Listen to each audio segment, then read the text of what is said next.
Mga kaisan, ilalagay ko sa rep yung iba. Tatry ko kung anong magiging texture niya, kung panalo or ano.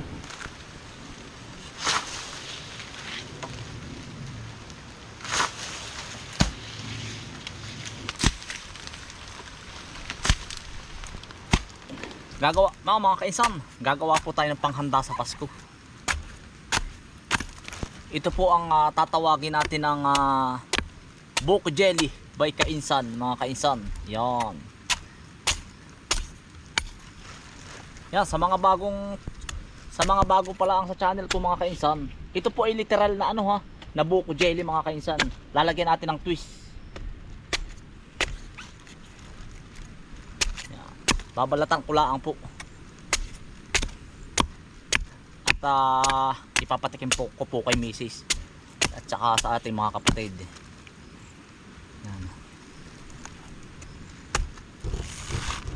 Sa mga bago lang sa channel natin, mga kainsan, yan. Sa mga hindi pa nakakakilala, ang dami nagtatanong ay kay saan, taga saan ka? Tayabas, Quezon po ako. Purong Tayabasin po. Na dating OFW po sa Kuwait. Isa po akong pastry chef dati, mga kainsan, sa bansang Kuwait po. Sa Hello Kitty Restaurant and Cafe. Yan.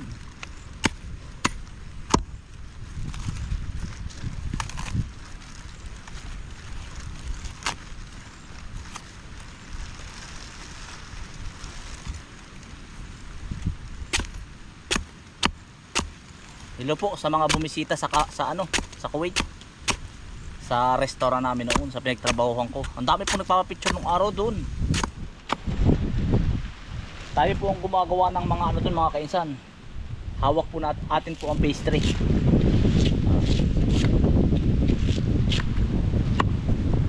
Ngayon, mga kainsan, kasi dati, mga kainsan, nung naandun ako, every month kailangan may bagong recipe.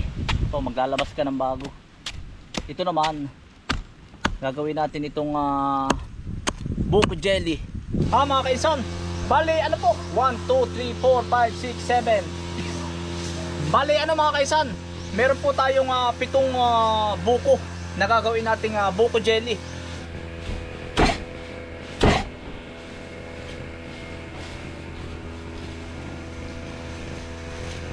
Buko po rin, mga kaisan, buko.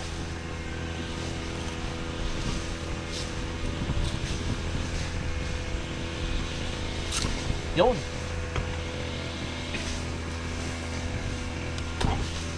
Atin ko lang, mga kainsan, kung ilan po ang measure, kung ilang cups po ang isang ganare.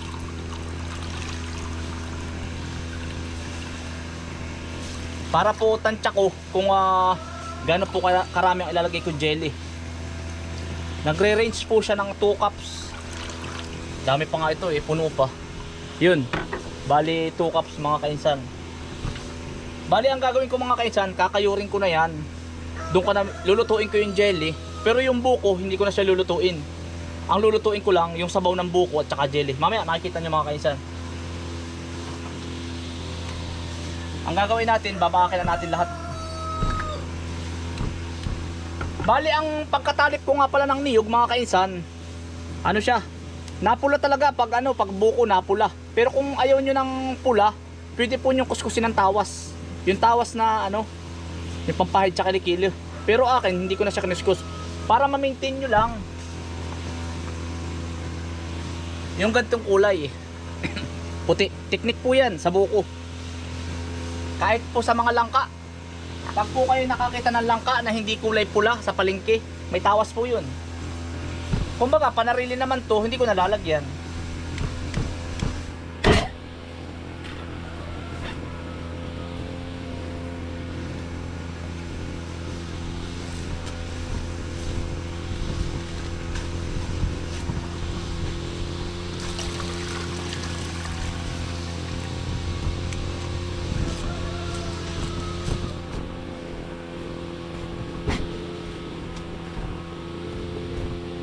Panggigilay. Yun. Ito mas ano siya, perfect ang ano niya oh. Ito para maliit ang butas, palalakihin ko pa po. Medyo para po pantay. Para po magandang tingnan.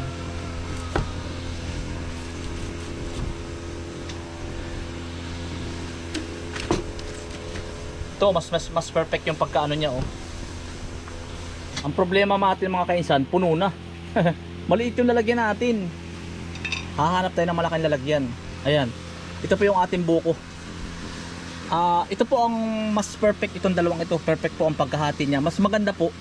Medyo masasakop mo yung dome. Ito medyo napabuko siya eh.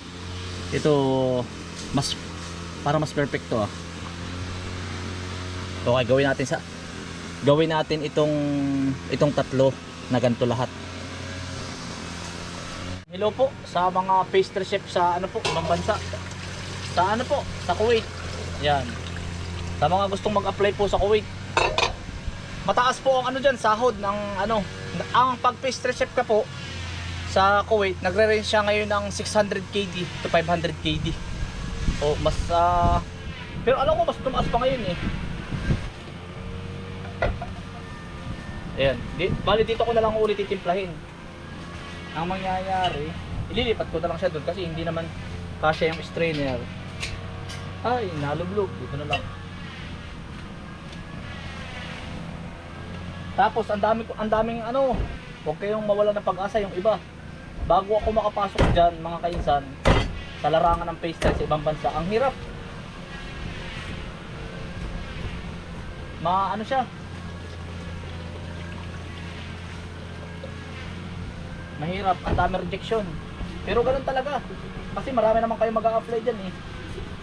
Mga 50 kayo, pero isa-select lang sa inyo, mga 2, 3. Basta apply ng apply lang.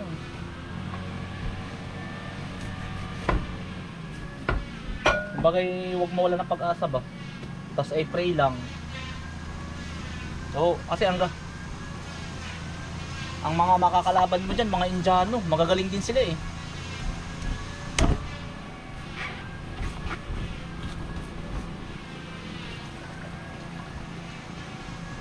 Hello po sa Rimal Hotel. Yan. Nag-part-time din po tayo dyan dati. Rimal Hotel, Moving Peak. Yan. Mga nakasama natin dyan dati. Pag kulang sila sa tao sa pastry, kina Chef Marvin. Yan, hello po. Tinatawagan tayo nila dyan. Bali, ang hawak naman natin dyan dati, croissant po, croissant na tinapay. Pag po ano, tsaka eclair. Pag po yun ang kung makikulang sila sa tao ba.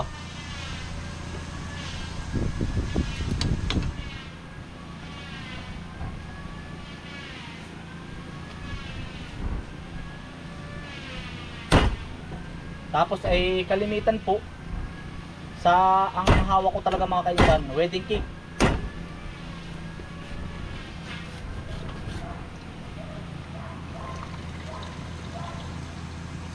Lalo po pag kinakasal ang anak ng mga hari.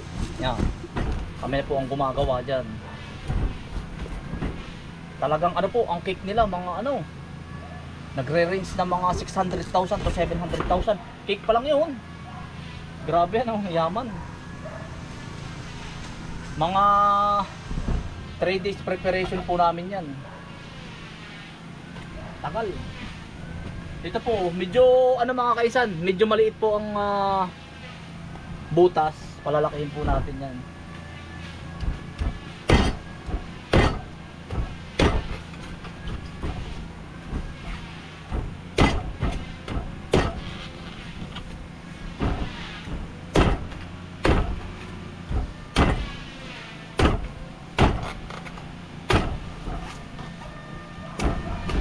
Napalaki naman mga kaisan, pero okay lang. Magagamit pa natin to, malinis naman yun. Perfect na mga kaisan.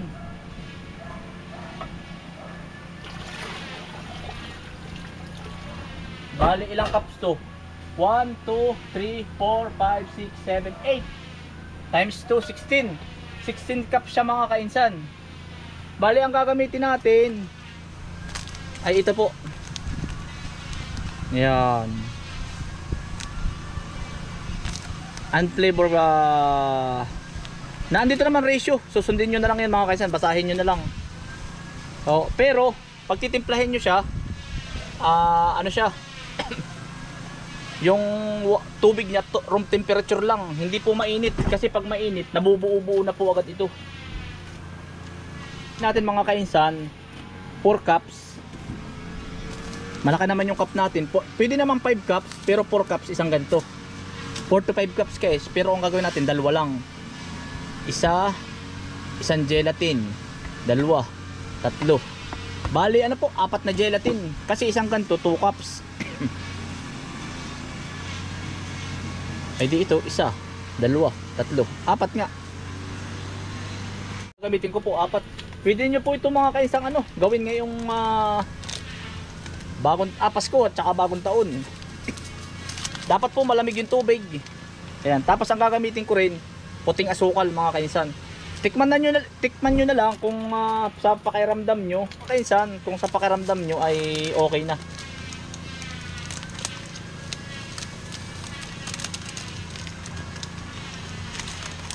Aba, namiss ako nung aking mga dogi Mix nyo lang sa mga kainsan. Kung may werewis kayo sa inyo, mas maganda.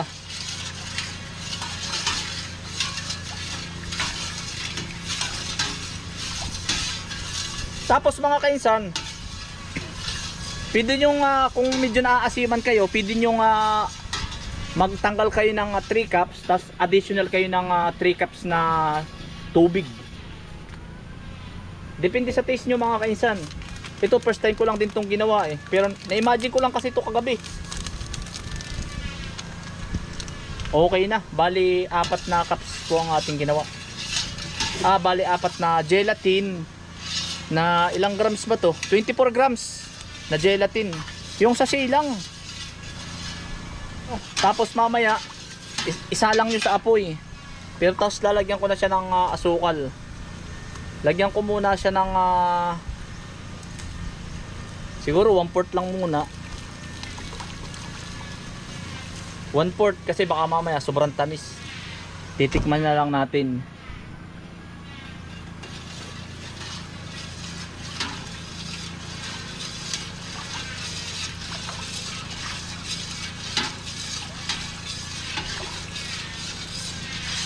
Kainsan, hindi kaya kami magpururot niyan. Hindi ho. Basta pakukuluin nyo lang to. Tsaka malinis naman yan pareho. Haluin nyo lang, haluin nyo hanggang sa matunaw. Tapos i-taste nyo. Hanggang sa maging tunaw na tunaw. Tapos pag nakakakita kayo ng medyo balat-balat ng buko, tanggalin nyo. Ito, kagaya nito. May balat ng buko. Hindi kasi maiwasan na hindi sumama. Ayan. Ganyan lang.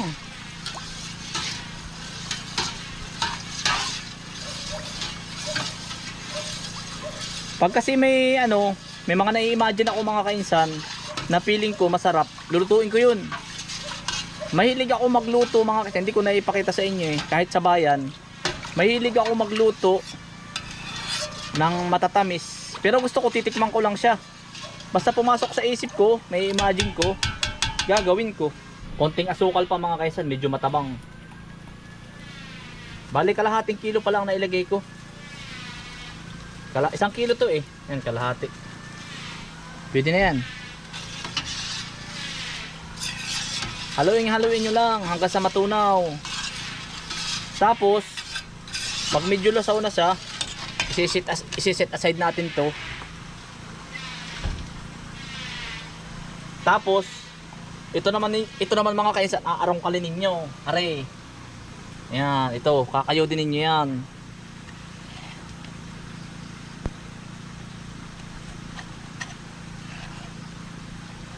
Depende sa inyo, pwede nyo gamitin ng ito o ito.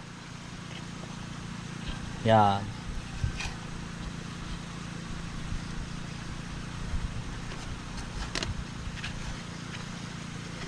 Basta wag nyo lang masyadong kakayurin kasi madadala yung sa loob. Yung sa loob, yung pinakang laman. May tendency siyang pumait. Tapos yung taklob niya, pwede nyong ilagay din kasi yan. Basta ano lang, dahan-dahan lang.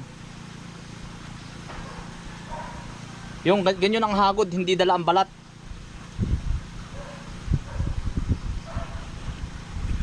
Yan. Ganyan lahat. Gagawin natin lahat. Ganyan. Sit. Pagkakatapos, sit aside lang.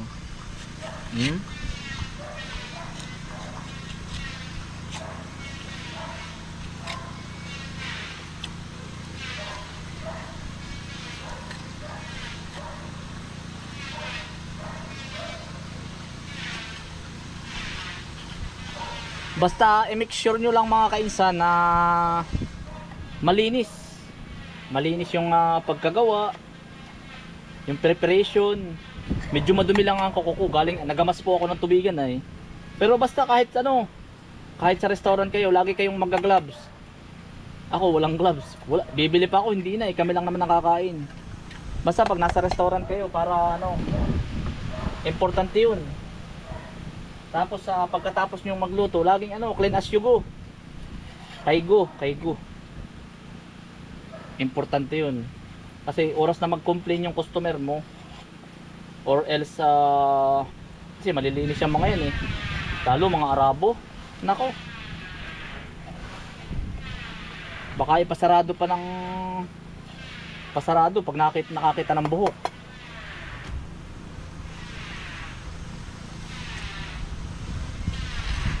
Basta ganun lang lahat.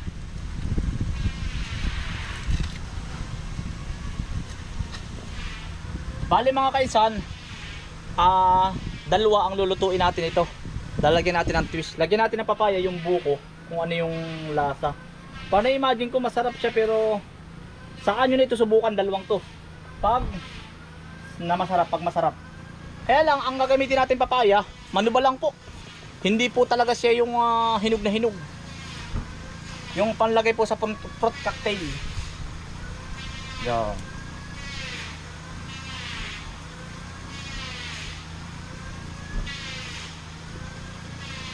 Wow. Sarap mga kainsan, oh. Ito po yung pag-aaralan natin mga kainsan. Medyo pangit yung ating gaya. Testing lang naman to. Yan. Wala, subok lang. Tapos wag nyong ilalagay mainit na mainit ha.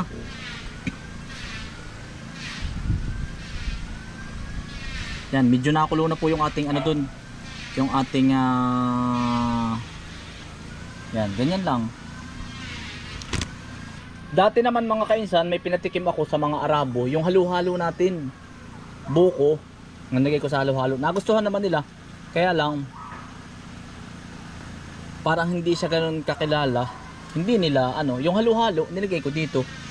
Tapos nilagyan ko ng mga design, umbrella. Tapos hindi rin masyadong kilala. Pilipino ang na-order noon. Mga kaisan, nakakulo na po.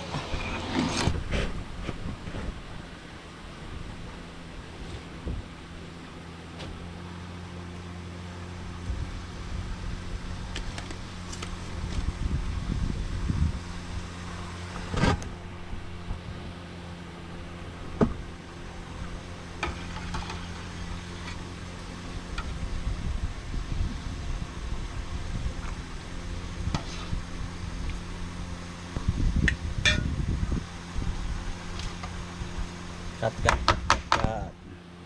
Mga kaisan, oh, eto na yun. Ready na mga kaisan, oh. Yan, oh, buko na may jelly. Wow.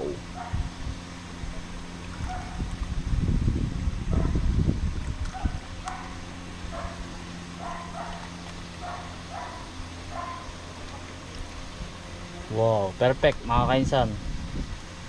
Tapos mga kainsan, medyo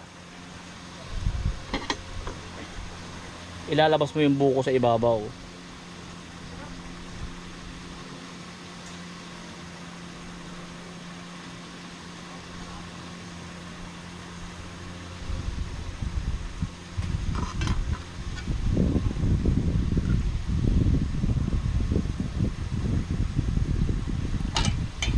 Perfect bite to mga kainsan. Super sarap nito. Pero hindi pa ako nakatikim, first time lang. Pero feeling ko masarap. Wow. Perfect mga kainsan. Tapos try natin tong may papaya.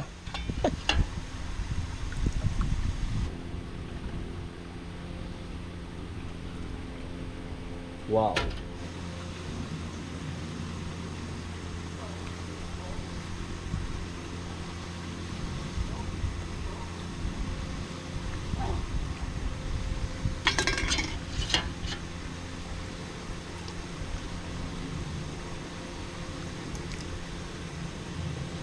Medyo ilulubog mo yung ano, wag mong yan oh. Ilulubog mo yung papaya para hindi siya ano. Wow. Perfect.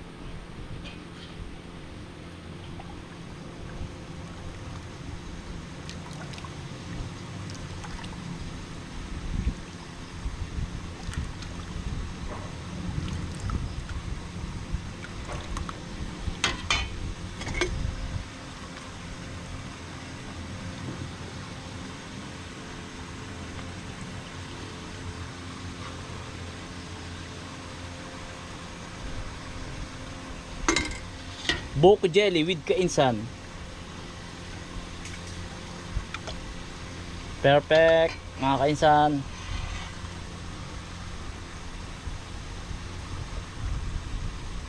Wow.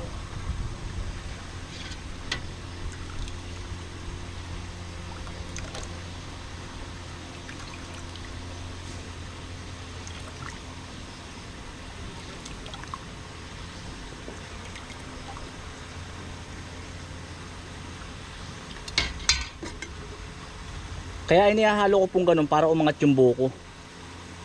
Ano? Yun. Para polo. Yun. Ito ang hilig ko talaga mga kainsan. Magluto at magtanim ng gulay. Pero ang gusto kong lulutuin ko pag sweet. Gusto ko mga kainsan kakaiba. Wala pang nakakagawa.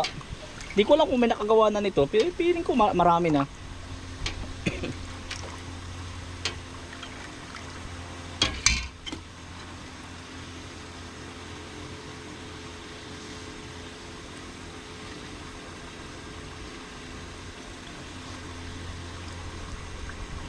Presyong kaibigan lang. Ayan oh.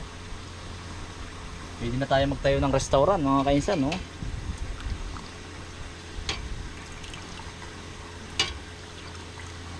Pero ang dami ko na rin recipe mga pagkain mga kainsan. Nga baka dumating yung araw makapag-restaurant. Mahilig din kaming mag-asawang kumain sa mga iba't ibang restaurant mga kainsan.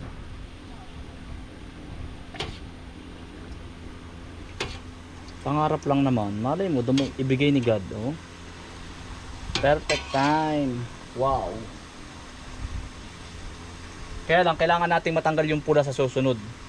Tawas lang yan. Tatanggal yan. Mga kaisan, ilalagay ko sa rep yung iba. Tatry ko kung anong magiging texture niya. Kung panalo or ano. Tapos mga kainsan, pwede nyo nalagyan siya ng twist. Pwede nyo lagyan ng tawag ng condense. Kung gusto nyo, matamis. Pero ang sarap na yan mga kainsan. Kasi tumikim ako kanina ng konti. Subukan ulit natin. Papatikim natin kita ano, kina tatay at saka kay Kambal. Titingnan natin mga kaisan kung magugustuhan ng ating mga customer. Akala mo talagang ano yan.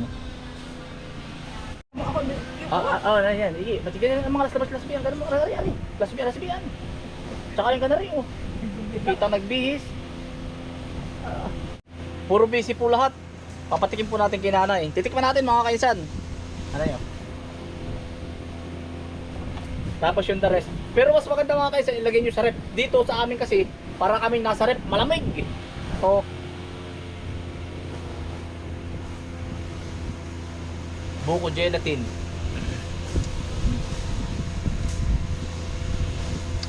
Sarap. Ang sarap nanay. Mga kainsan, hindi nawala yung pagkabuko niya. Hindi mo malalasahan na may gelatin. Ah, perfect ka nanay. Daw. Ibig sabihin ang pinakasabon nito, yung pinakang... Buko nanay. Ay, kaya pala. Perfect mga kainsan.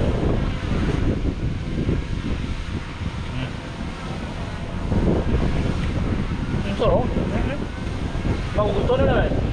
Lalo po pag malamig. Tapos pipili po nyo lagyan ng condense. Panalo. Pero kahit ako kasi ayoko na sobrang tamis. Panalo na. Ito, tikong. Tami ang sarap nga. Sarap. Gawa ng ano ba? Gawa ng sabaw ng buko. Oo. Yung nakakapagpasarap lang. Nani, hawak kayo.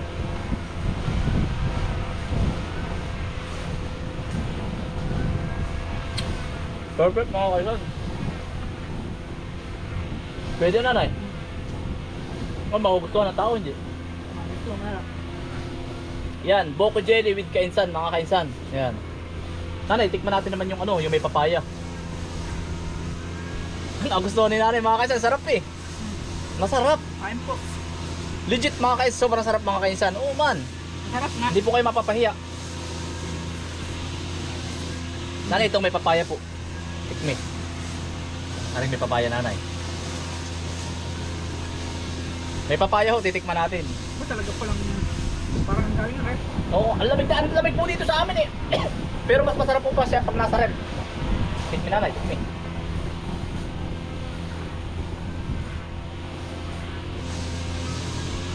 Buko with papaya po. Kasi ko na may kasama ng Buko. buko. Pwede. Kaya lang yung ginamit natin papaya, akala ko hindi na masyadong hinog pero hinugin pa ng kaunti. Mas maganda po ang gagamitin natin yung medyo hilaw talaga. Medyo hinog na nanay. Pero masarap.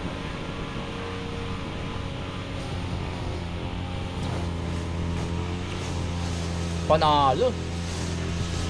Masarap din nanay. Panalo.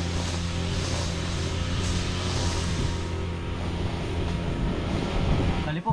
Yan mga kaisan, Ano po? pasasakalaan po natin. Yan, nilagay po namin sa rep. Ah, sarap. Tingnan mo Sarap Doy. po. Tingnan mo ano pakalasa mo Doy. Para siyang ano tawag din yung pinaglak-lak na prutas. Oo. Yan yung may papaya. Yan ang ito Bombay yung Papaya tsaka aring ano ni ang buko. Siyempre ito kung ayos. Masarap ah. Paano po? Panalo? Pwede panghanda ano. Panghanda. Pwede, oo. Ayos to kuya. Ngayong Panghanda. ano, ngayong bagong taon. Ngayong bagong taon at saka Pasko. Tama-tama. Tama-tama po. Panalo ano. Ano po? May magic Oo, po. tol. Sarap. Pagkabusog ko, pagkadali ko nakain. Lalo sa bayan, uto, diligyan ko ng condense. Oo, mas masarap. Ay, sarap. Kanina, kakakanin ko ng bayan na. Panalo eh. Ah, sarap. Ayun, sarap. Ayos ano. Ayos. Dali po. Kaya po. Mauubos na ni Bombay po yung isa eh. Hati na. Iyo to eh. Bago pa lang nga, kakaumpisa pa lang. Nasarapan po si Kuya Bombay. Ubos ng isang tawa no. Kaya, po. kaya. Kaya kuya. Pag pumaras kumain. Hindi na makakain ng tanghalian ay. Pusay. Yan ito, jelly oh. Dali. Sarap yan, galing na sa rep. Nagustuhan ni Tatay oh. Naubos eh. Masarap na tayo. Bakal. Eh, madalang ito ah. Ba't ganyan ang forma? Madalang.